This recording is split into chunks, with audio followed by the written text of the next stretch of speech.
Welcome back to the Mandarin Blueprint Podcast. My name is Phil Crimmins. This is podcast number 93, and we are going to cover a lot of great questions that came in this week from the Mandarin Blueprint Community Forum, from comments on either the Mandarin Blueprint Method video course or pronunciation mastery course, from emails. It was a lot of good questions that came in, many grammar related, many sentence structure related, and of course we always have the mnemonic scene shares from the Hanzi movie method, which is our patent pending method for learning Chinese characters faster than it was ever possible before. If you're new to the podcast, that's what it's all about, and we're also going to start with a grammar point, so we're going to cover a particular grammar point in Chinese, and we'll start all podcasts this way for the foreseeable future. And today's grammar point is covering the tag GW connector because this, so that, 连词, 因为, 所以. So GW connector just means grammar word connector as in a conjunction, which is a 连词 in Chinese. And 连词 literally means connect word, so hence why we call them connectors. They tend to just put together two different clauses in the sentence in different ways. And so today's is based on the idea of setting up a reason for an action. So the first clause is establishing a reason, and you'll put 因为 at the beginning of that first clause. So 因为 means because, which is literally translated as reason in for, 为. So reason for, and so then you'll say what the reason is. And then the second clause, you'll start that with 所以, and then put in the action. So 所以 means so, and so you'll say because plus reason, so plus action. So let's look at some example sentences so you get a feel for it. Sentence 1. 因为要迟到了，所以我走得很快. Because I'm going to be late, I'm walking fast. So the reason the speaker is performing the action 走得很快 is because they're going to be late. 要迟到了. But in English, we wouldn't normally say because reason, so action. That's kind of redundant. It's kind of just implied that the so is there. So just bear that in mind that in Chinese, you'll often put them both together. You'll say 因为什么什么，所以什么什么.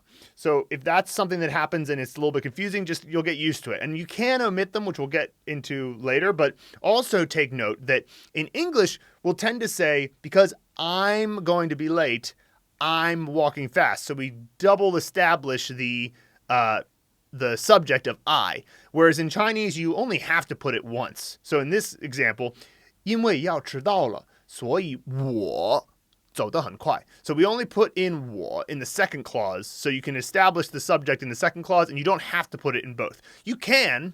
There's nothing wrong with it, but it's not necessary. And so that's kind of, so on the one hand, you have this part of the sentence that English doesn't have, in the sense that you say because and so in the same sentence, but then you also only have to establish the subject one time. So just bear that in mind. Now, naturally, some of you might be thinking, well, in English, we also wouldn't tend to say the reason before the action. We tend to say, I'm walking fast because I'm going to be late, whereas the order here is because I'm going to be late, I'm walking fast. And we tend to put the action first, followed by the reason. And you can do this in Chinese as well, but you have to add two characters to it. So there's this structure, which is 之所以什么什么是因为什么什么. So let's take a look at this same sentence, but in that structure. So, 我之所以走得很快，是因为要迟到了. So that's an example of where you put the action first, followed by the reason. Now, if you do this, you need to put 之 before 所以, and 之 is the archaic form of the word of the character 的, which is the most common character in Chinese, 的. And that just indicates possession. And it's kind of an interesting thing. So if you say 我之所以, it's almost like you're saying my so is, which is a little bit weird, but it's kind of an interesting way to conceptualize it. And then if you say 我之所以走得很快, then you have to say 是因为. So you must add 是 before, like, so my reason for walking fast is because 我要迟到了. So that's an example of the way you can switch the order by putting the action first and then the reason. But the only other thing you should know about this, though, is that the 之所以是因为 structure is a little bit more formal. And as we've talked about many times before, formal language is not wrong to use in spoken language. It just makes you sound a bit more proper, which, may or may not be appropriate to the context. Okay, so let's take a look at another sentence here. 因为我晚上8点才下班，所以他们等不了我回家去吃饭. So this is an example where you could, if you wanted to, take out the 所以. So you could say, 因为我晚上8点才下班，他们等不了我回家去吃饭. So either way, it's because I don't get off work until 8. They can't wait for me to come home to eat. And so sometimes you can omit 所以 if the context is clear enough, which in this sentence is clear enough because it's like you're in the first part of the sentence, you're establishing that it's a bit late that you get off work. And that, by the way, that's the 才. That's the why that 才 is there. 我晚上8点才下班. That 才 indicates that from the speaker's perspective, 8点 or 8 o'clock is a bit late, right? If he said 我晚上8点就下班, then from the speaker's perspective, he thinks that 8 o'clock is early. But, on the basic 9 to 5 schedule, you can understand why he would say that 8 is kind of late to get off work.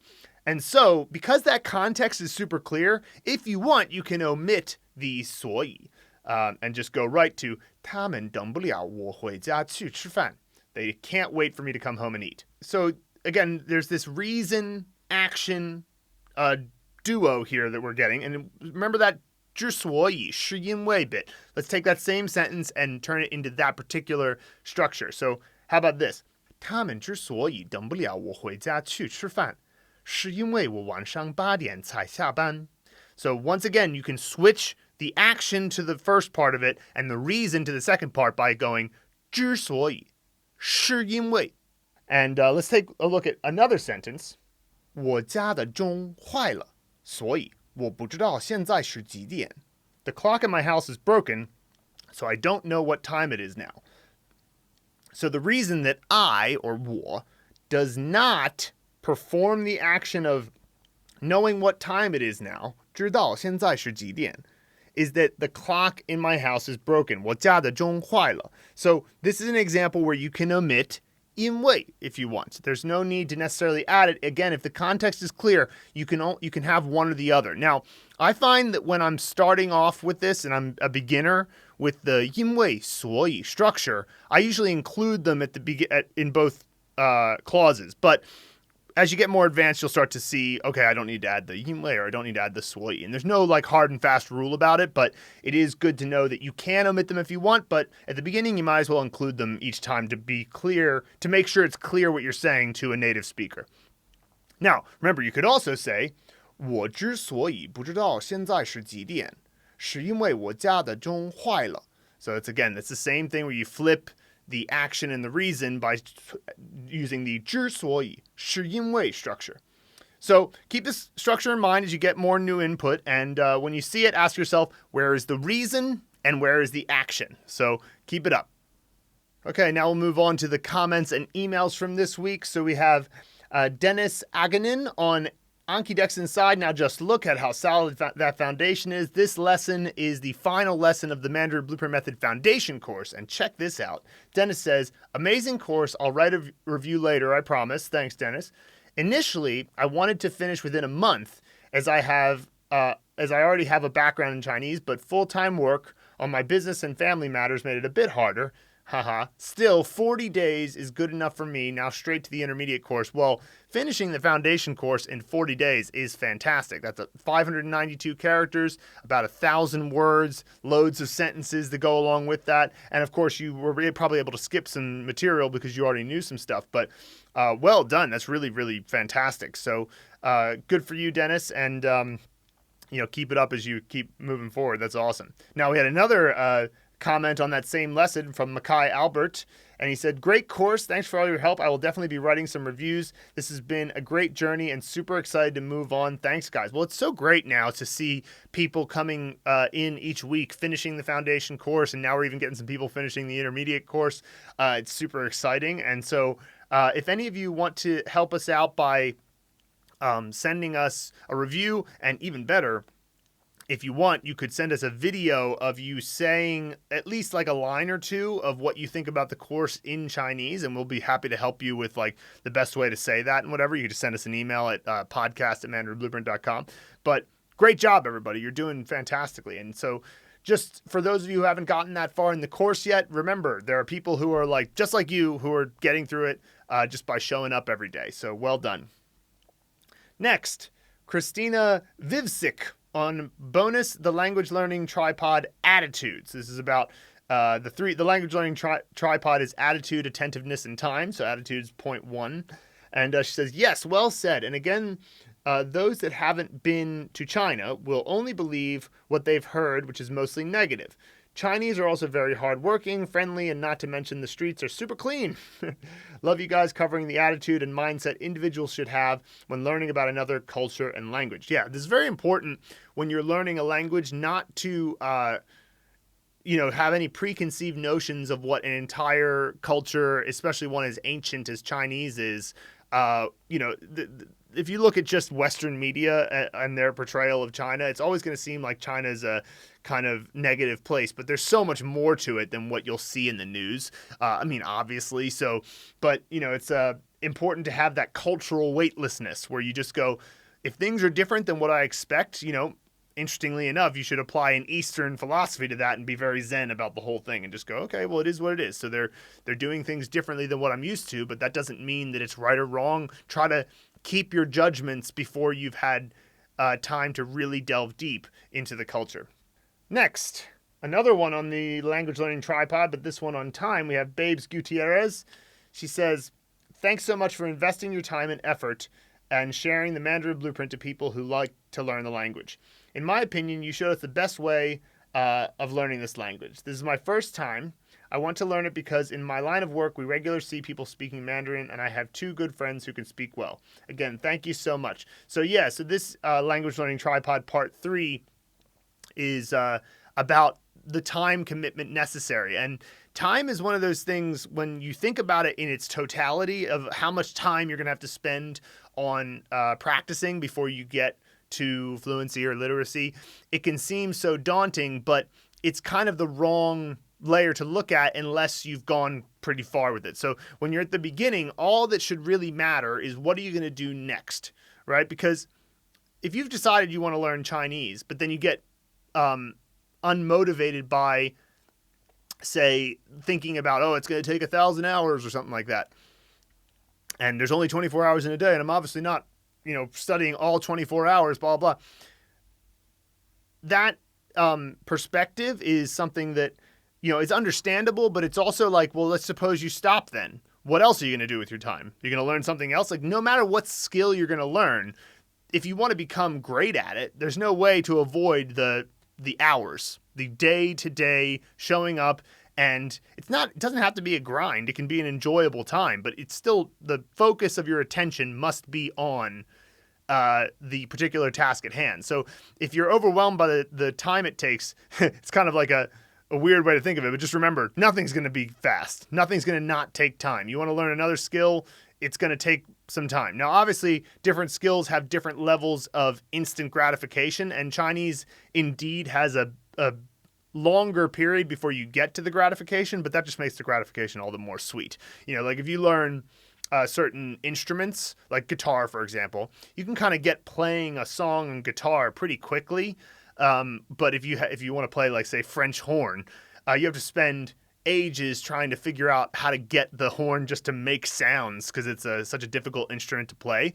But then when you get really good at French horn, you can be quite proud of it because it's such a hard instrument. So some languages are going to have more instant gratification than Chinese does, but Chinese will have such a great long-term gratification. I mean, who isn't impressed when they can actually read and speak Chinese? It's quite an achievement.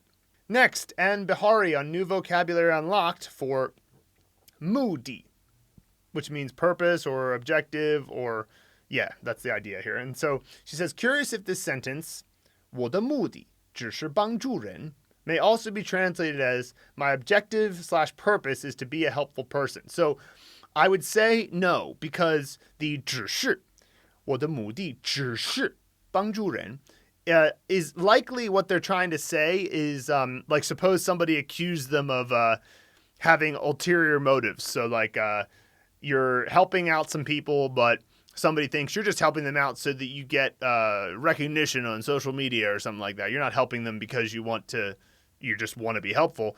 And the fact that the person is saying, 我的目的只是帮助人, the adding in 只是, which means only, is giving a tone of like contradiction. Like, so no, I'm only doing this to help people. So I would say that the idea of saying my objective/purpose is to be a helpful person, you'd probably say, 我作为一个很能帮助的人是我的目的. Like you'd probably end with 目的 if that was the correct translation. So to make the translation, my objective purpose is to be a helpful person, the sentence will likely end with 是我的目的, right? That's my purpose. So whatever you put before it is leading up to what your purpose is. And so in this sentence, because it's 我的目的只是帮助人, I'd say it's more, like I said, it's trying to contradict somebody who's maybe saying that your purpose is something else. Okay, next we have a question from Christine on New Vocabulary Unlocked for 过来. She says, hi, I am confused by the purpose of 以下 and position in this sentence. So the sentence is 你过来看一下我的木勺子, which translates to come over and take a look at my wooden spoon. And you might think, why would this be the sentence? This is very early in the course, and there's only so much vocabulary that we have. So 勺子 is one of the words, spoon, and we also have 木, and so which means wood. So if you say 木勺子, that's a wooden spoon. So why would somebody say that? Well, I don't know, maybe it's broken, and they're like, hey, come over for a minute and take a look at my wooden spoon.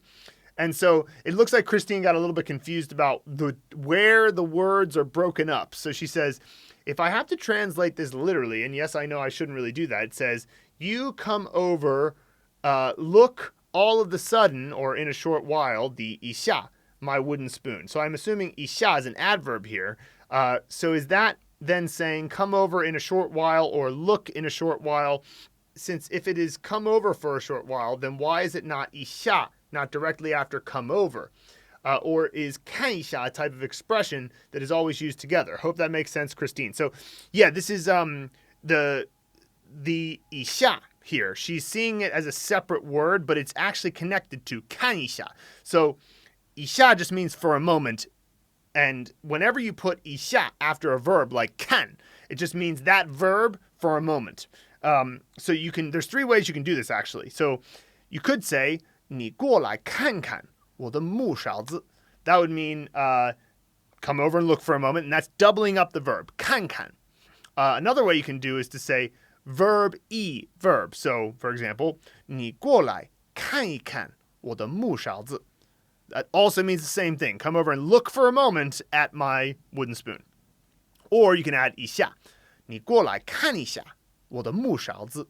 So that's how you break the sentence down. And if you put 一下, or double up the verb, or put verb e verb, that indicates that do that verb for a moment, for just and casually kind of. Next, Simon on It's a Word for yeah. He says, with the sentence 下午我想吃面包也想吃鱼, would you need to add 这 at the start to highlight it was this afternoon, as in the same day? Well, first of all, with the sentence 下午我想吃面包, the fact that you're just saying 下午 at the beginning indicates that you probably think that you're probably talking about this afternoon. It's like sort of the contextual that you would, if it wasn't this afternoon, you would add more to it to indicate that it was tomorrow afternoon or the day after tomorrow in the afternoon. So the fact that you don't put anything before it is contextually clear that you mean today. But you do not say 这下午, you say 今天下午. So 今天下午 means today in the afternoon, this afternoon. You don't say 这 in the context of of time in this way in Chinese. Beth Perazzo on New Vocabulary Unlocked for 因为. We actually talked about this sentence earlier in the podcast. She says, 因为我晚上8点才下班, 他们等不了我回家去吃饭. Why is it 等不 instead of 不等? So 他们不等我回家去吃饭 would mean they're not waiting for me to come home. Whereas 他们等不了我回家去吃饭, that means they are unable to wait for me. So this second pronunciation of 了, we've talked about it a few times in the course, and you'll definitely see it come up again as you continue through the course. But 不了 means unable to complete or finish something. 得了 means able to complete or finish up something. So 等不了 means unable to finish or complete the process of waiting, 等, right? So that's the difference between saying 等不了 and 不等. Alex Sumray on New Vocabulary Unlocked for 水果. Hi, one and all. So occasionally there'll be a top-down word formed of characters we already know, like 从不, which means never, but that weren't introduced to us in Vocabulary Unlocked lessons. Is there a specific reason for this, or can we feel free to add them ourselves?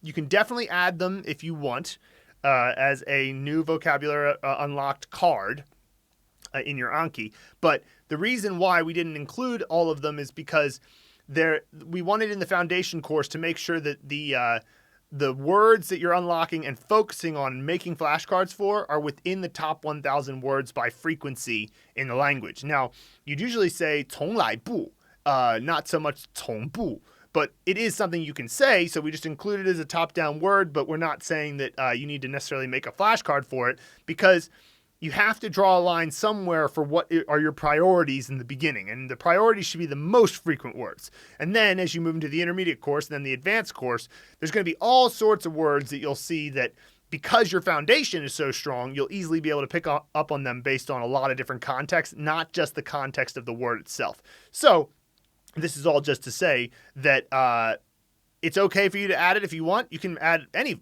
vocabulary flashcard you want. If you see a word in the wild that you want to add to your vocabulary flashcards, go for it. But the reason is that we had to draw the line at some point, and we decided to make it the 1,000 most frequent characters so that we could cover 80% of Chinese by frequency. Another question from Alex Sumray on It's a Word for 就. And this is a great question. I love these types of questions. So he says, I'm rather struggling with this sentence. 我今天救了2只腿受伤的狗. The grammar in this just seems so alien, not to reinvent 中文语法, Chinese grammar, but wouldn't 我今天救了2只的狗腿受伤 make more sense for all involved? Well, no, that sentence definitely doesn't make sense to me, but I'll break down your version of the sentence doesn't make sense to me, but I'll break down how it works. So the basic structure of this sentence is 我救狗. I saved dog. That's the basic subject, verb, object of the sentence. Now, everything else that comes in is modifying different parts of that basic structure. So the first bit isn't too hard. The adding 今天 and 了 doesn't change too much. So 我今天, so I today 救了. So completed the action of saving. So that part is not the hard part. The hard part is what's modifying the object. The object is go. It's the dog. And so there's two modifications to the character dog. The first one is 2只, which means that it's not just one dog, it's two dogs. So you could say 我今天救了2只狗. So they're clear enough. I saved 2 dogs today. But there's another modification to go to give a little more detail as to what kind of 2 dogs this is. So 2只腿受伤的狗. So their legs, both of their legs were wounded. 受伤 means to have an injury or wounded. Maybe they were broken, maybe they were just wounded, but the point is their legs were wounded. So no wonder you saved them because they had wounded legs. And so both of these, 2只 and 腿受伤 are modifications to go. And that's what's called a 定语. In Chinese grammar, a 定语 is any modification you make to the object or the subject. And so in this case, they're modifications to the object. And because there's 2 of them, it's called a 多项定语. So 多项 just means multiple. So like 多项定语 means you have multiple modifications to the object in this case. So 我今天救了2只腿受伤的狗. Hopefully that's clear. Next, we have a question from Ann Bihari on New Vocabulary Unlocked, 上去. So this will be in level 14, I believe. Do we use the building vocabulary word, that's the word 楼, it means building, to indicate that we're talking about going upstairs / inside, outside a building? That makes sense to me. Then I got to thinking, what if we were answering how to come up in a treehouse situation or steps up a hill or mountain, presuming we would say it differently. So here's the original sentence was 我怎么上楼去, which means how do I go upstairs or go up the building, which is 楼. But you could ask an even more basic question, which would be 我怎么上去? And so that would just mean, how do I go up? And in that, if you said that sentence, you can assume that the person, it's very clear what the context is of what it is they're going up. It's a building or it's a mountain or it's a treehouse. But if you want to specify, you just put the location in between 上 and 去. So 我怎么上楼去? How do I go upstairs? 我怎么上山去? How do I go up the mountain? 山 means mountain. 我怎么上树屋去? That would mean, how do I go up to the tree house? So 树屋 means tree house. That's literally tree house. So as you can see, if you want to specify what it is that you're going up, you just put it right in between 上 and 去. So that should be your answer for that one. Another question from Anne on New Vocabulary Unlocked for 等等. She says, what is the difference between 什么的 and 等等for meaning etc.? Nothing. They're the same. The only small difference is that you probably won't use 什么的 in formal writing, but you'll use 等等 in formal writing. But like, you can totally use 等等 in any everyday context to say etc. because etc. in and of itself is kind of a formal thing to say. So it's, it's not inappropriate to use either of them. They mean the same thing. Darren Rieger on New Vocabulary Unlocked for 哥们儿. He says, is this Beijing speak or representative of use everywhere in China? The 妹儿 being pronounced like 妹儿, it sounds like a Beijing accent, which I understand because in Beijing, so many things are pronounced with the 儿化, that extra 儿 sound at the end of different syllables. However, in this case, I mean, first of all, there's never an absolutely universal thing when it comes to Chinese because the dialects all have their own individual peccadillos. But I will say that 哥们儿 tends to be how people say it pretty much everywhere. If they say it like that in Sichuan, and we're very different from Beijing here in terms of the accent, but 哥们儿 just tends to be the way that people say it, regardless of where you are in Mandarin. So you can think of it like that. Even in standard Mandarin, people will tend to say 哥们儿. Next, we have a question from Alex Sumray on 我和爸爸, which is a story in Phase 4. He says, hi all, I'm just wondering how everyone is getting on with these stories and longer form pieces. How do you go about it, and how do you find the listening comprehension generally? For me, I'm finding that I can pick up on words and phrases after a few listens at the slower speed, but there will often be a sentence or two I just can't grasp and then lose the overall meaning. I'll then be able to read it fairly easily at this stage, which is when I find myself going, of course. Hoping my listening skills will improve slowly so that this comprehension can come before the reading part.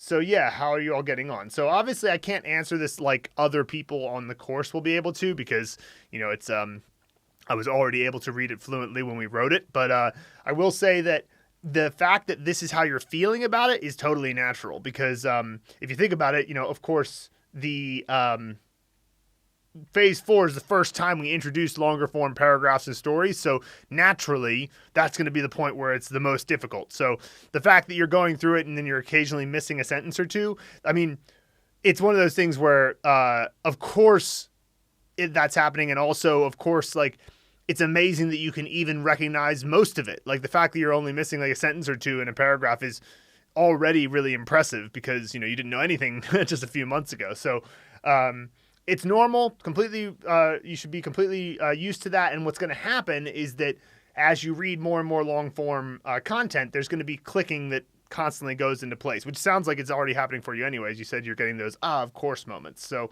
not to worry, you'll be fine. Win Egrungsi, I'm probably butchering that, on compound final EI, Shay, Tasha Shay, which is in pronunciation master. He says, thanks for this lesson. Can I also say 这是谁 for who is that? Or who is this? Yeah, sure. It depends on the context, I suppose. Like if you're on the phone, for example, you might say 这是谁. It's a little bit rude, but it's a little bit like, who are you? But it is a little bit like on the phone, it makes sense because you could say, who is this? Right? 这是谁?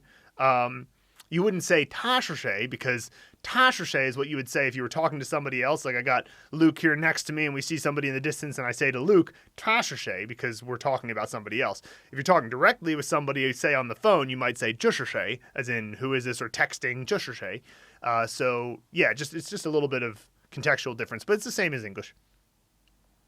Kim Thomas on Make a Movie for 时. This is the 时, which means time. She says, 时 meaning time and 时 meaning knowledge are both pronounced in the second tone, right? Is it okay to change from the kitchen to hallway for the time 时 movie, as I have previously used Sean Connery in the kitchen for 时 knowledge movie? So what she's referring to here is that if two characters have the same pronunciation, then in the Hanzi movie method mnemonic system, they're going to have the same person representing the initial sound, the same set representing the final sound, and even the same room in the set because, again, they're identical in terms of their pronunciation. However, what is not identical is the two props. So the two props in 时, meaning time, are the sun and a tape measure, if you go with our original props. And the two props in the 时, meaning knowledge, are the megaphone and the, well, I guess it could be the, depends on what you chose for only. But I think Oliver Twist was mine. So it'd be a megaphone and Oliver Twist versus a sun and a tape measure. And then, of course, they have different meanings. So the one means time and the one means knowledge. So that means there's 3 points of distinction you can make between these two characters, despite the fact that they have the same pronunciation. If you want to move one to the hallway and one to the kitchen, that's okay, but I don't think it's necessary. I think you could have them both in the kitchen and you'll be fine because, again, two different props, two different props, and they have different meanings. So that's 3 different points where you can make a clear distinction between the two stories. Hopefully that makes sense. Sarah Barden on Pick a Prop for 子. She says, is it okay to use your own child for 子?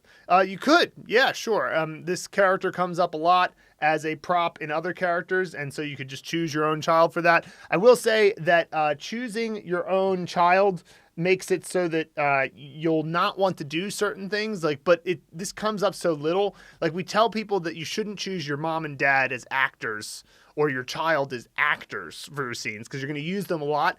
And you don't want to have something like, for example, some scenes are very surreal, some scenes are gory, some scenes are sexual, and you don't want to get family members involved in that type of thing. But with a props come up so rarely compared to actors that it's probably no problem at all. So you absolutely can. Next, Darren Rieger on It's a Word for 骑, which means to ride like a bike or a motorcycle. He says, I've often heard it as, when he's referring to 骑自行车, which means to ride a bike, he's saying, I've often heard it as 自行车, 骑自行车. So it's kind of, he's pointing out that 自行 kind of gets blended together. 骑自行车, 自行车, 自行车, 骑自行车, right? It kind of gets a little bit blended when people speak, and that happens all the time. It's a sort of, as he points out here, it's a sort of slurring together of the two middle words. And yeah, if I say, what you doing? What are you doing? What you doing? Right? It's like they'll do the same types of things in Chinese. 骑自行车, and that it's probably because 自行, it's very easy to slur that together. 自行车, 自行車. And so I can see how that would be an observation Darren would make. Good ear. Babes Gutierrez on Simple Final U quiz. Hi, just reviewing some pronunciation, and please correct me if I'm wrong. When I hear Annie pronounce these, k, h, they seem to start with a K. What about g? It says it's pronounced like the K in skill. I am determined to learn how to speak, read, and write Mandarin slowly but surely. Listening is very important. It's very important. Thank you so much for your clarification in advance. So, the difference between these is to do with aspiration. So, K-E, k has the most air that comes out of your mouth when you say it. K, whereas its counterpart, g, has no aspiration. It's kind of that poppy G from the back of your throat. G, k, and then h, that's he. There's no particular attack on that one. So k, we got that strong k right at the beginning. H, there's no attack anywhere. It's just h, right? K, they got a stronger attack, more aspiration. So both K and H are aspirated in the sense that there is air coming out of your mouth. K, but the difference is that k has more of an attack. It's stronger in the initial attack. So that should be the difference there. And then skill, if you actually say the word skill, which is the English word we give to come up with the initial sound for g, you'll notice that when you say skill, you're not actually aspirating when you say that K. Whereas if you take the S away and you say kill, now there is air coming out of your mouth. Skill, g. Now there's no aspiration. No air is coming out of your mouth when you say g. So hopefully that's clear, distinguishing between those three. Next, we have Kim Krings on New Vocabulary Unlocked for 公司, diǎn. When diǎn is used in relation with numbers, does it relate to the time of day? When I see it, I'm a bit confused since we referred to it in relation to a dot or a little bit. So the sentence she's referring to is 公司让我明天下午3点上班. 3点上班. So 3点 means 3 o'clock. And it's an abbreviation actually for 3点钟. 钟 means clock. So the 3 point on the clock is what it's referring to. But they just abbreviate it and say 3点. So I can understand why you'd say, well, if we learn it as a dot or a little bit, why would that be related to time? Well, it's like a point or a dot in time, like a point in time. So 3点钟 or 3点. 公司让我明天下午3点上班. So that's literally tomorrow afternoon, 3 o'clock, go to work. So that's the explanation for that. There also diǎn in relation to numbers can also mean the decimal point. So if I say 1.5, 1.5, 1.5. So you actually say diǎn to represent the decimal. 55.2, 55.2, right? It's like you just add that diǎn in to indicate the decimal point. Jimmy Clemens on the GW Helper Change 助词了变化 lesson. So he says, can't the first two sentences technically mean I missed you or you were able to speak? So the sentences are 我想你了 and 你可以说话了. And so if you wanted to say I missed you, you would say 我想过你. 我想过你. So I missed you before and it's over. Like, it's, because obviously if you say I missed you, it's not presently happening anymore.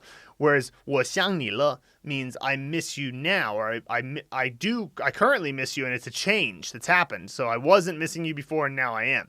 And then the second sentence, 你可以说话了. You would say 你是可以说话的. If you wanted to say you could or were able to speak, you would say 你是可以说话的. That's the 是的 construction, which indicates details about the past. So you were able to speak, or you were able to speak is 你是可以说话的. 你可以说话了. The 了 indicates change. It's not necessarily talking about a detail of the past. So the 是 something something 的 is the construction we use for talking about details or emphasizing details of the past. And that's we have another article about that, which you can find in the sidebar of the course. And there's 3 tags related to the 是什么什么的 construction. Anyway, so that's hopefully that answers that question. So it can't mean 我想你了 can't mean I missed you because it's currently still happening. It's just that there was a change and it wasn't happening before and now it is. And the same thing with the second sentence.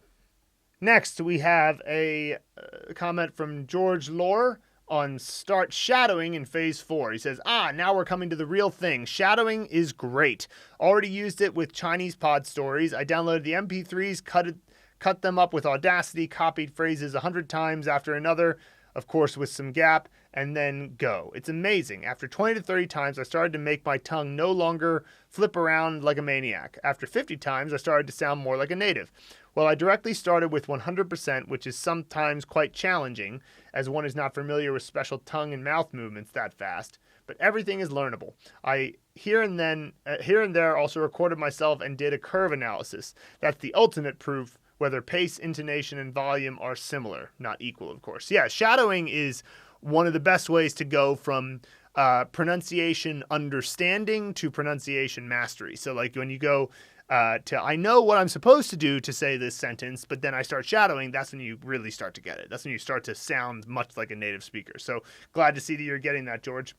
Simon on New Vocabulary Unlocked for 时间.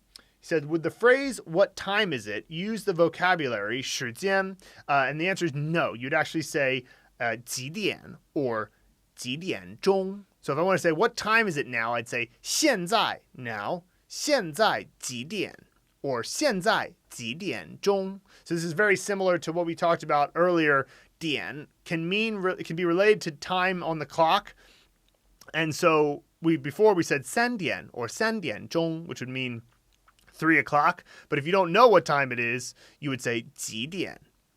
Because, of course, 几 means how many. And, so that's what you would say for what time is it. 时间is more like the concept of time or length of time. So you might say 多长时间? How long does something take? So how long does it take me to record a podcast? Oh, about an hour. 多长时间? Next, we have a comment from Jason Pan on bonus video, The 6 Types of Chinese Character, Part 3 of 3.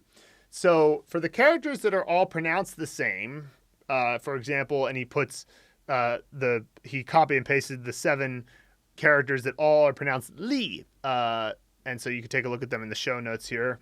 And he says, does that mean that they are incomplete morphemes by themselves and require a second or third character to form compound words? Because when spoken out, all they will sound the same. So how would you understand what the word means unless you have the context of a complete word? Well, the answer is that some of them must be used with other characters. So we talked about this before. A character is a morpheme, but a morpheme isn't necessarily a word. Some morphemes are words.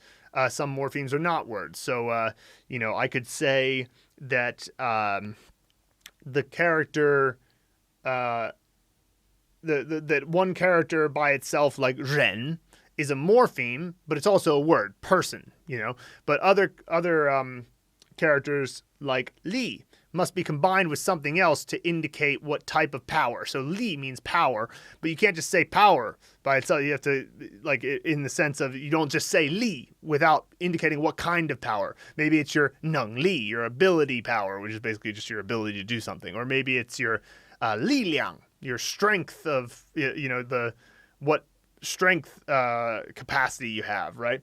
And so sometimes they're like that. And in this case, as it happens with these characters, most of these are non-word morphemes. However, you also get the context of sentences and paragraphs when you figure out what word somebody is saying. Like, you don't just walk around saying one character by itself. So the way you framed it in this question, Jason, makes it seem like the only way you could find out what a character means is by seeing it in the context of a word, but you also have the context of a sentence. And so if a word that is a one-character word is a noun, then when you hear a sentence, you'll be able to figure out that word that they just said, even if I didn't know it was a noun, or it was an adjective, or it was a verb, right? And so that gives you another form of context by which to figure that out.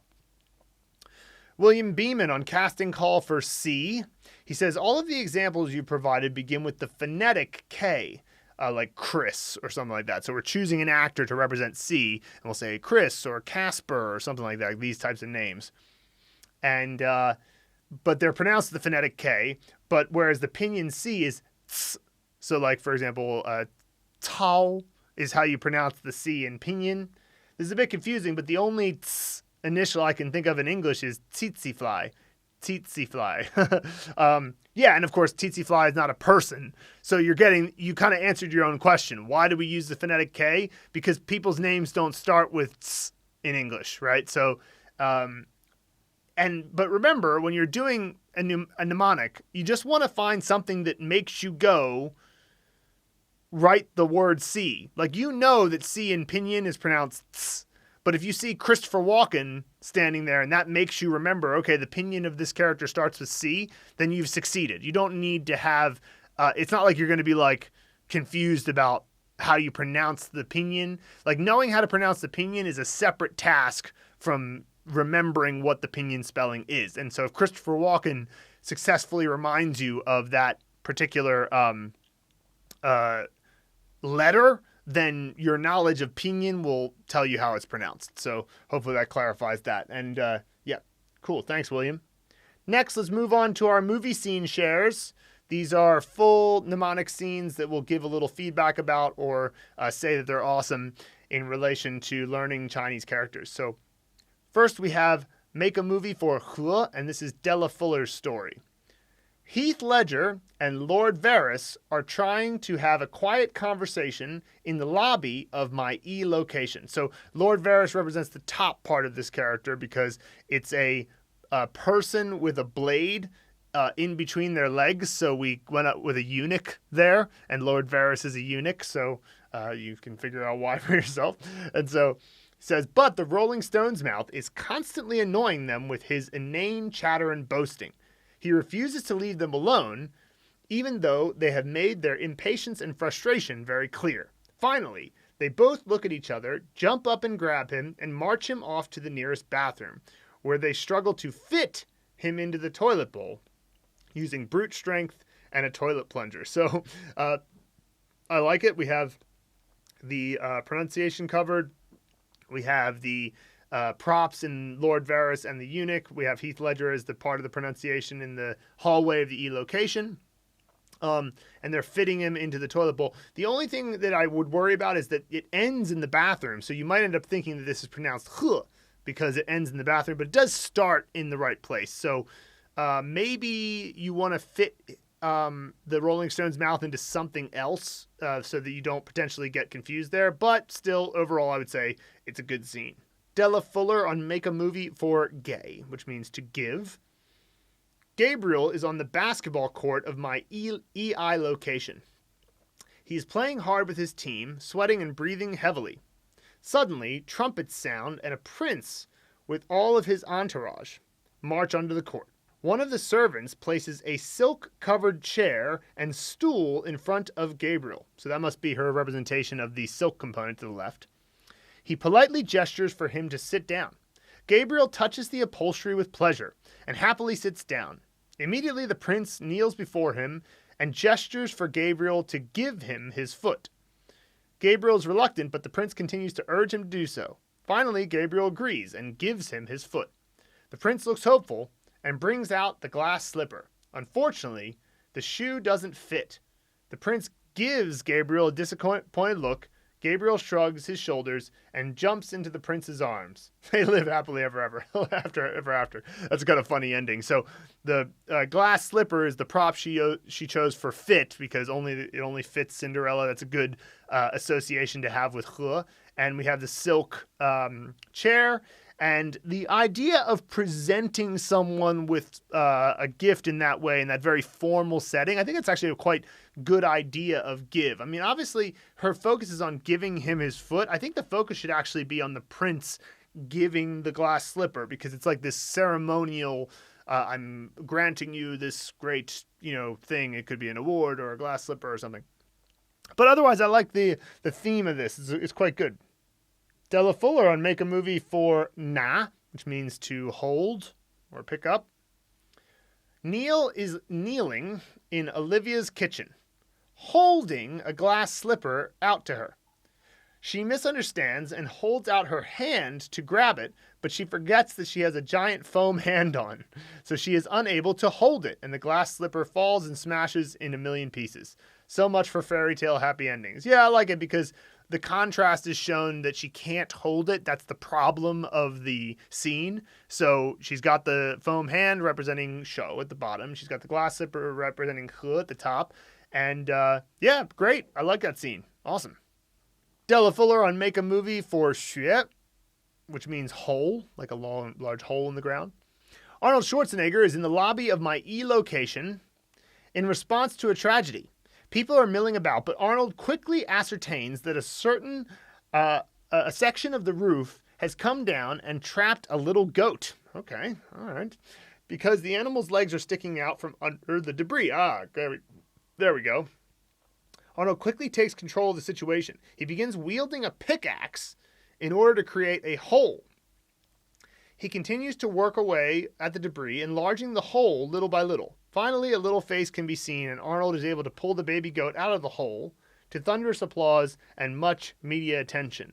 Yeah, the only thing I'm concerned about here is the introduction of the pickaxe, because the two props are the roof and the animal legs, right?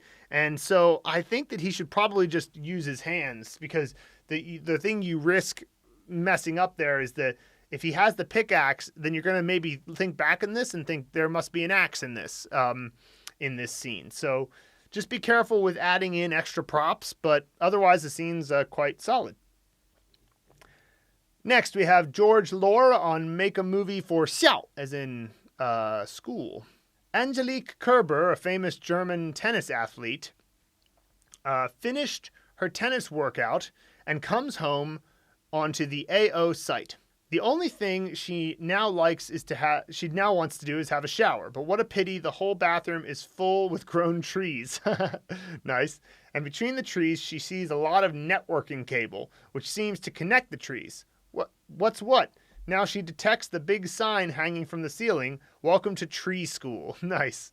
And of course, Tree School kind of rhymes with preschool. So, maybe you can add some things maybe to make it even clearer that it's a school. Like, I don't know, there's a chalkboard or there's some desks and like something that's okay to add because it's related to the meaning. So, but yeah, I like this scene. It's pretty cool. And of course, she's disappointed that she wants to take a shower. And so that reminds you that it's fourth tone.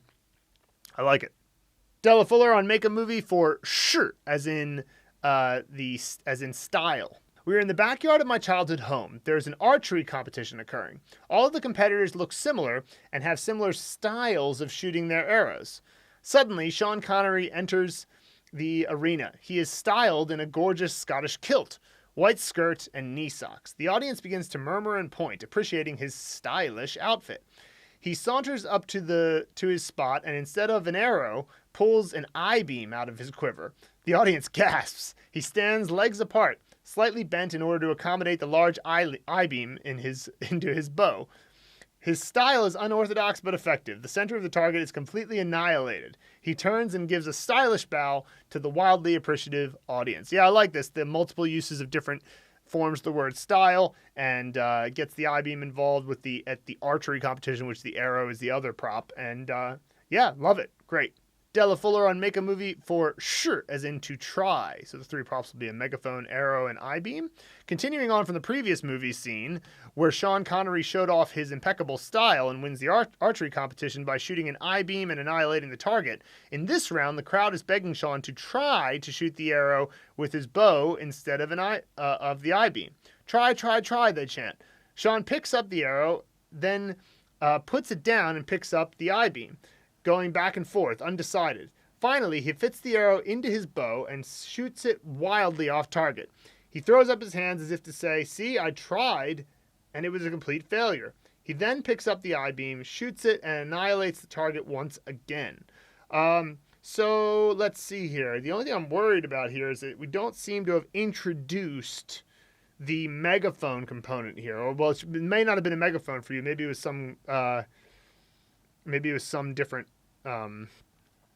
Yeah, I think that you forgot to introduce the new component here, because sure, from the previous scene, it has an arrow and an I-beam, but this hasn't introduced the new component, which is the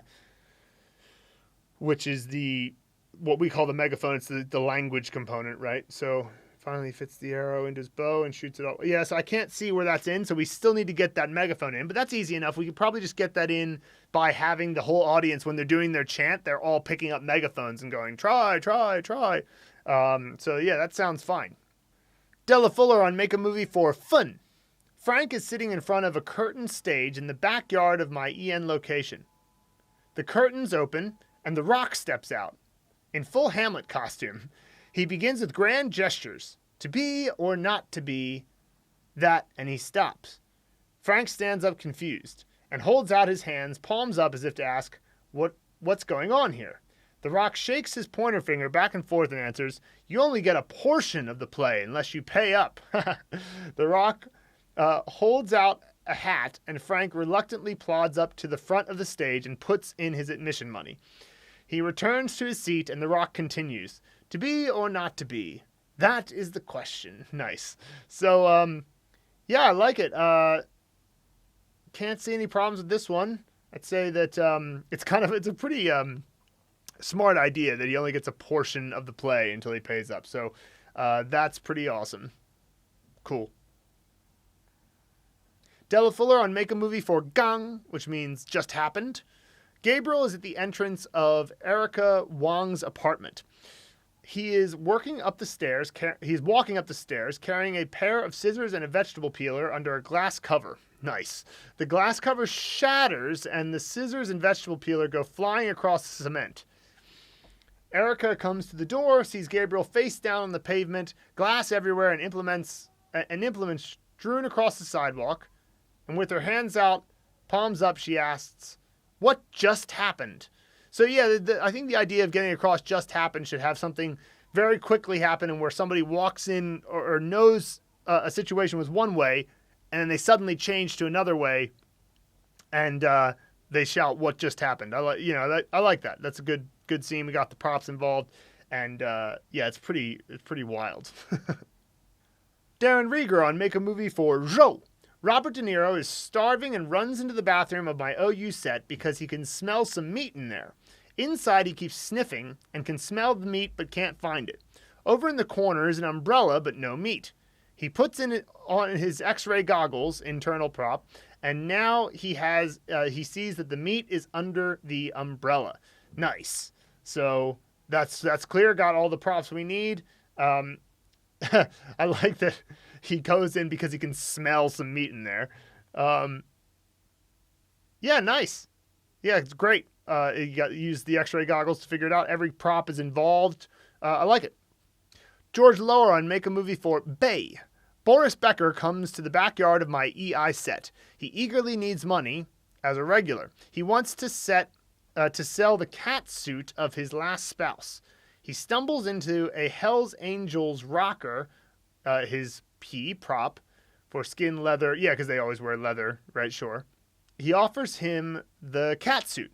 The last thing he remembers is a hard knock on his head, and then the rocker wraps him into a blanket.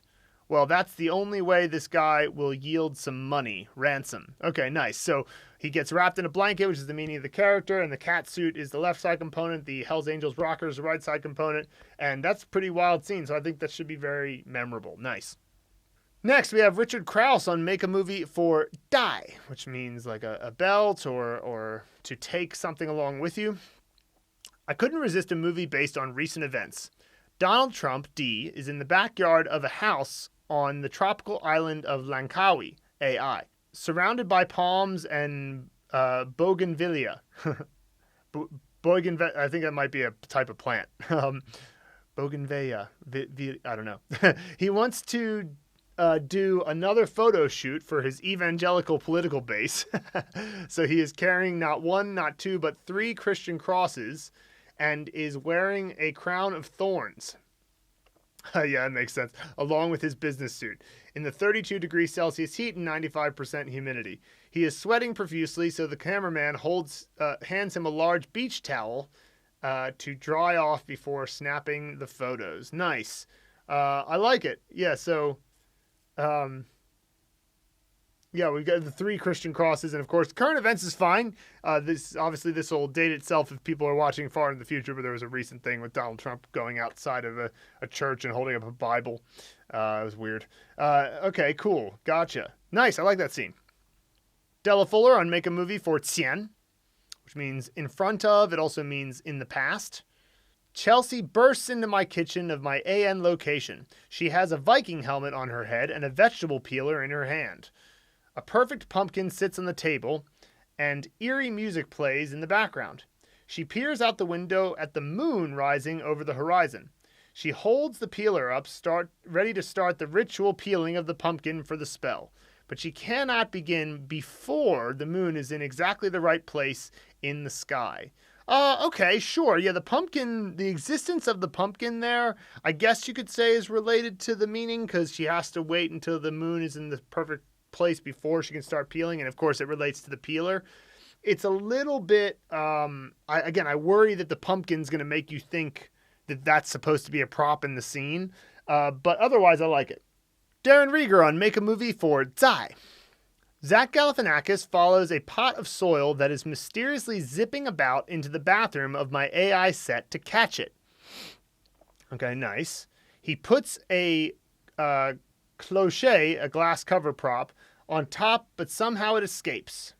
He does it again, it escapes again. Finally, he puts the cloche on top, then puts a heavy razor blade on top and the cloche on top of the cloche, so it'll never escape again. Sure, yeah, that's fine enough. We've got the 3 props there, and I think that's again is an abstract concept, so like the fact that it keeps happening over and over again, like have a lot of frustration on Zach Galifianakis' face, like again, like that kind of thing. It should be fine.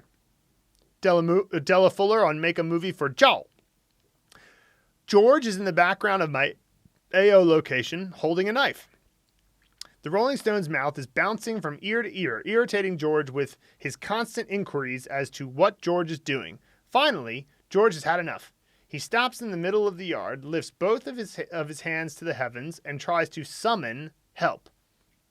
He begs the gods above to remove this irritant from his life. To his surprise, his summons works. The skies part, a bolt of lightning appears, and the Rolling Stone's mouth is no more, although I'm sure he will reappear in future scenes, as I'm sure he will too. Yeah, I like that. The summoning of the gods, and of course the Rolling Stone's mouth gaining its own personality of being so annoying is cool, and of course he's holding the knife there as well. I'd say that we could get the knife maybe more involved with this, so maybe the as he's reaching forward, the summons, like, initially it's like the knife creates the clouds opening somehow. Like there's like a beam of light that shoots out from the knife, because the knife, he's just holding the knife in the scene, so it's like it's not very involved, so we could make it a part of what makes the summoning work. But yeah, I like it. Jack on Make a Movie for Yin. See, I like this one. This is very short and sweet. YI character fighting the gingerbread man in a boxing ring outside the EN location in a charity match for a good cause. So you could just have, a donation bucket there. I love how simple that scene is. The actor fighting one of the props is gingerbread man, and then they're in the boxing ring, which is the other prop. Perfect. Love it. Dan Helsloot on Make a Movie for Xi, which means relationship. Wedding in the backyard of my childhood home. My XI character shows Ant-Man and Wee-Man that they can cut the wedding pie with the katana to solidify their relationship. Nice. So Ant-Man and Wee-Man are the two, They're the two props there. And of course the katana is the final one at the top to solidify their relationship. And of course that's exactly what a wedding cake does. So love it. Nice. Another one from Dan Helsloot on Make a Movie for Ma. My M actor squints his eyes because he thinks he sees his mum at the entrance of my A set. Upon getting closer, he realizes it is a horse who put on some red lipstick. Nice. I like that. That's fine. It might be hard to remember that he thought it was his mom at the beginning, but maybe you can imagine that the horse is wearing the exact same clothes that his mom would wear. if you know what the M actor's mom looks like. If not, you can imagine your own mom. Alex Sumray on Make a Movie for Bing, which means ice. Beyonce is outside my ENG set. The White Walkers are coming. Dun dun dun. Everything turning to ice as they walk. Beyonce takes a deep breath, readying herself, fire hydrant in hand. So fire hydrant is the suǒyǐ component. Let's do this. She starts to fire the powerful jet of water at them, but it just freezes in midair.